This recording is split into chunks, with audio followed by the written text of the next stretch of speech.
The Bible says that whatever I ask for in his name, it shall be granted. If it is a promise in the Bible, why am I not seeing it come true? The common wisdom would say things like, in God's time, or if it's his will, or, we have to wait for him. But my first suspicion is that I'm doing something wrong. I see all these videos about iteration and prototyping and basically trial and error in order to see growth in other spheres of life.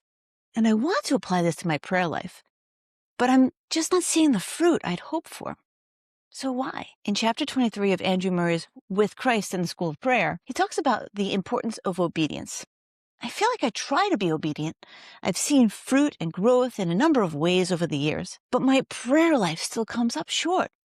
I suspect it's because of this lack of obedience. So without hedging my lack of faith with the ideas of if it's God's will or in his timing, which are true but beside the point, because if I'm not doing my part in the conditional or in the if part of the if-then statement, then how can I hold God to the then part or the whatever ye shall ask the Father in my name part of the statement? If that sounds familiar, if you've ever felt that ache of silence when you're so desperate for a response, I just want you to know that you are not alone. I've been right there in the exact spot. And today we're going to unpack this a bit. We're going to look at the core conflict that causes so much pain. The Bible promises that if we ask, we will receive. So why isn't it happening?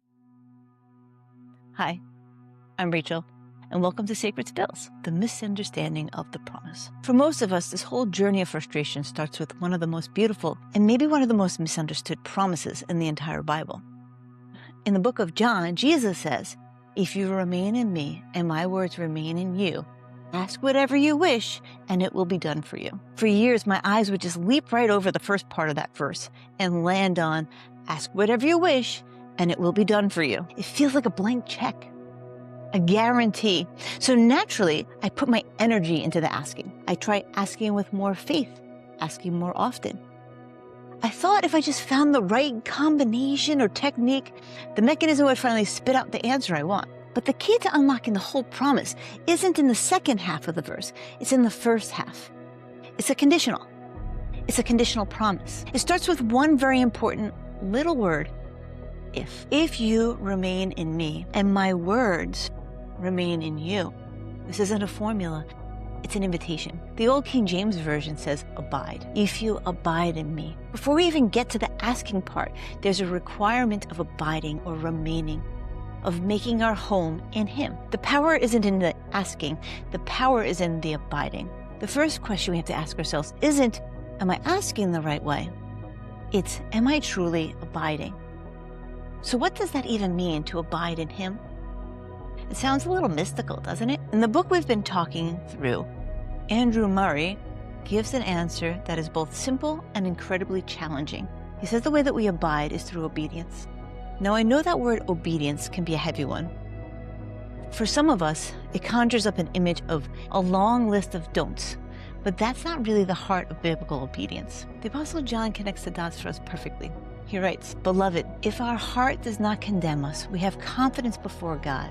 And whatever we ask, we receive from him, because we keep his commands and do what pleases him." Do you see the link? Our confidence in prayer and whether we receive what we ask for is tied directly to keeping his commands. But what are his commands? Jesus summed it up for us, to love God and to love our neighbors. So obedience isn't mainly about not doing bad things. It's about the active, intentional pursuit of love. It's about bearing fruit. A branch that is truly abiding in the vine is going to naturally produce the fruit of that vine. You can't just ask for the fruit, the answered prayer. The purpose of prayer is a relationship, not a vending machine. And that right there changes everything. It shifts prayer from being a transaction to being about transformation. God is not a vending machine operator. He's a father. And the point of talking with a loving father isn't just to get things for him, but to get closer to him. When we are truly abiding, living a life that's defined by loving obedience, something beautiful starts to happen. Our own desires start to change. Our will starts to line up with his. We stop praying at God, demanding our own answers, and we start praying with God, asking for his answers. Our prayers become less of a wish list and more like, Father, your will be done on earth, in my life, in this situation, as it is in heaven. The goal is no longer a transactional answer, but a transformational relationship. This leads us to another very powerful verse. This one's in James that says, the prayer of a righteous person is powerful and effective. This one can feel like a huge weight, right? Well, there's one problem. I'm not righteous, so my prayers are worthless. We define righteous as being perfect or sinless.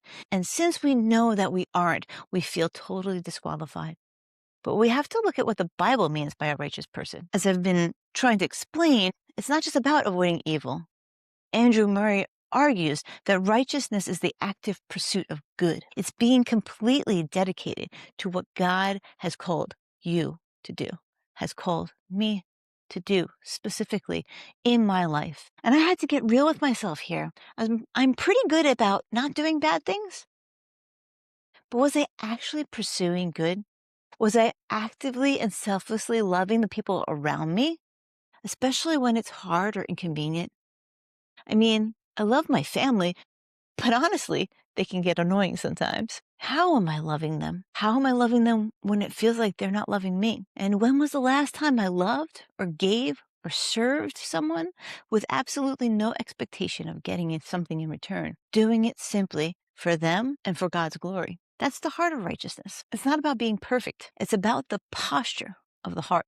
Is your life oriented towards getting or toward giving? Think about this. Jesus loved us while we were still his enemies. He didn't wait for us to get our act together before he loved us. But our obedience, our active choice to love others the way he loved us, is what opens the door for our prayers to become powerful and effective. I just want to pause for a second.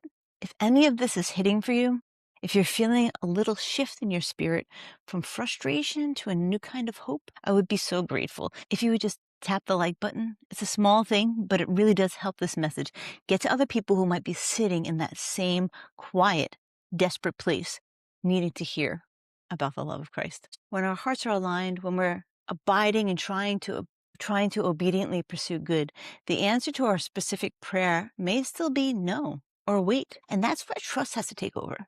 A no from a loving Father isn't a rejection. It's a protection. A no can be one of God's greatest mercies. And a wait is an abandonment. It's preparation. God may be working to prepare you for the blessing you've asked for so you can actually handle its weight. We see the moment. He sees the masterpiece. So our job is to trust the heart of the artist, even when we can't see the full painting. So where do we go from here? How do we actually put this into practice? First, we can consciously shift our prayer focus. By all means, keep bringing your requests to God, but maybe also spend more of your prayer time just asking for more of him. Pray for the wisdom to understand his will. Pray for the patience to get through the waiting. Pray for a deeper love. Pray for a heart that wants to obey. Pray to God what he wants you to pray about. Ask God what he wants you to ask. Ask God what you should know or learn or understand in this situation. When you focus more on knowing the giver than on getting the gift, your prayer life will start to shift. Second, be brutally honest with God. Have you read the Psalms? They are filled with raw, unfiltered emotions. David didn't hold back. He told God exactly when he was angry, scared, frustrated. God is big enough to handle your frustrations. He already knows what's on your heart anyway. And he's inviting you to share it with him. Real intimacy doesn't come from pretending everything's fine. It comes from being honest right there in the middle of the struggle. Much how God came to Adam and Eve and asked them, where are you? Like he didn't know. Who told you you were naked? Like he didn't understand already. He wanted to draw out of them the truth-telling when he asked Cain where his brother was. And he said, am I my brother's keeper? God knew exactly where he was because he turned around and said, the blood of your brother cries out to me. This is not something that God is asking for his benefit. He's asking us these things because he's trying to draw out the truth giving, the truth telling from the individual so God can work with you. If you're going to lie and hide, he can't work with the falsehood. He can only work with the truth. So once we start to get true with him and real, then he can start to move. So in conclusion, the ultimate shift we all need to make is this. Prayer is less about getting what we want and more about becoming who God created us to be through our relationship with him. It's about the journey from frustration to faith, from transaction to transformation. The goal isn't to stop asking for things, but to come to God with a whole new perspective, one that's rooted in abiding, in obedience, and in selfless love. So I want to leave you with a question, and I'd genuinely love to read your thoughts in the comments. In one small way this week, how can you actively pursue righteousness, that active, selfless love in your life? Let's encourage each other. So that's pretty much all I got. Thanks for being here. And until next time, let's keep soft hearts and teachable spirits as we grow in our knowledge and understanding of Christ. Thank you.